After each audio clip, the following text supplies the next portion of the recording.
padre Reginaldo Manzotti revelou durante uma entrevista que se apaixonou por uma mulher. E olha, foi tanto amor que ele até pensou em abrir mão da sua vida sacerdotal e do seu voto de castidade com a Igreja Católica, casar-se com essa mulher e viver esse tão grande amor.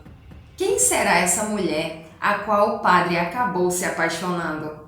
E mais, esse mesmo padre revelou ter um sonho. O sonho dele é gravar com a cantora Anitta, gravar uma música, um funk com ela. Ele revelou isso durante uma entrevista. Isso e muito mais é o que nós vamos ver no vídeo de hoje.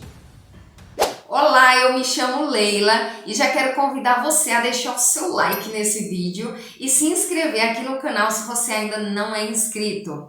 Aproveita, já me responde aí, você sabe quem é esse padre? O padre Reginaldo Manzotti? Conhece algum louvor dele? Ou já viu alguma pregação, alguma missa dele? Deixa aí a tua opinião nos comentários que eu quero saber. Talvez você que está me assistindo agora nem seja católico, esteja em outra denominação. Mas o fato é que a maior parte dos brasileiros teve o seu primeiro contato com uma igreja na Igreja Católica. Eu, por exemplo, aos meus 5 anos de idade, eu guardo na memória a primeira vez que eu entrei num templo, numa igreja, que foi aos meus 5 anos, quando eu fui ser batizada. Olha aí. Pois é, essa é a minha primeira memória de igreja, foi na Igreja Católica. E toda vez que a gente fala em Igreja Católica e vê ou ouve falar num padre, vem à nossa mente o sentido de que é proibido casar. O padre não pode casar. E sempre que eu vejo um padre, eu lembro dos eunucos. Os eunucos, os homens que serviam aos reis, que cuidavam ali das concubinas dos reis. Então esses homens, eles eram chamados de eunucos, porque eles eram castrados ou capados, como queira falar. E esses homens, eles deviam toda a sua devoção aos reis, eles eram leais aos reis. E por que essa castração acontecia? Para que eles não se deitassem com as concubinas dos reis e para que eles não abandonassem o palácio e fossem formar uma família. Então eles se tornavam dependentes totalmente do rei. E sabe, a Igreja Católica, ela se baseia muito nas passagens que falam sobre a tribo de Levi. Os levitas não recebiam herança, não recebiam terras para se dedicarem totalmente ao templo, ao santuário, às atividades, às cerimônias ali do santuário. Assim como na parte pastoral, os pastores, eles não podem, não é que eles não devem, eles não podem ter uma atividade secundária. Trabalhar no pastoril da igreja e ser mecânico, e ser balconista. Ele não pode ter uma renda extra ao salário de pastor. Por quê? Porque o pastor ele precisa estar dedicado 100% à obra de Deus, às suas ovelhas. No momento em que ele for solicitado, ele precisa estar disponível para as suas ovelhas. E depender tão somente da igreja, viver do evangelho de fato. Então, tem essas comparações aí que as pessoas sempre fazem. E na Igreja Católica funciona assim. O homem, para ser nomeado padre, ele precisa fazer um voto na igreja, um voto de castidade, para ter uma vida de celibatário de fato, abrindo mão dos seus desejos carnais e viver unicamente para a igreja. O mais interessante é que a gente vê que muitos padres, mesmo não casando, querem fazer coisas de pessoas casadas, querem brincar de casinha, se é que vocês me entenderam. Mas o mais triste ainda é quando você vê casos de padres envolvidos em pedofilia. Isso é muito grave, isso é muito triste. Teve um caso que foi até, eu não posso dizer inusitado, nem que se não fosse trágico seria cômico, porque é de fato muito triste. Um padre no Rio Grande do Norte, em Natal, ele acabou se envolvendo com um noivo. Olha só, o rapaz estava para casar, o padre se envolveu sexualmente com ele, tá? celebrou posteriormente, após 1 ano e meio se relacionando com esse rapaz, o padre celebrou o casamento dele com a sua noiva. Pouco tempo depois do casamento, o noivo revelou para a noiva, que agora eram marido e mulher, né? Revelou para ela que tinha tido uma fé com o padre. A mulher não quis acreditar e foi até a capela Nossa Senhora da Candelária, que era onde o padre ministrava ali as missas. Colocou o padre contra a parede e o padre revelou tudo. Disse que era de fato verdade, que foi num momento de fraqueza, que os dois se envolveram ali sexualmente. E isso foi algo muito traumático para aquela mulher, porque o próprio padre que celebrou o casamento dela se envolveu com o seu próprio esposo. Olha só, que coisa triste de se ver. E a gente vê casos, né, de muitos padres que tiveram o desejo de fato de constituir família, de viver um grande amor. E o exemplo que eu trago hoje aqui é o exemplo do padre Reginaldo Manzotti, que durante uma entrevista ele revelou que se apaixonou, que pensou em largar tudo para viver aquele amor. Olha aí um trecho dessa entrevista para você conferir.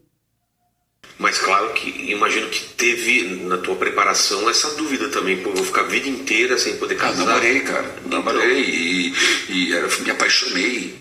Lembro dela, lembro do nome, não vem ao caso, hoje deve estar casado, mas eu fui apaixonado e achei que naquele período eu ia deixar o seminário para ficar com ela, porque eu tinha o sonho de constituir família. E fiquei naquela balança, peraí, e agora como é que vai?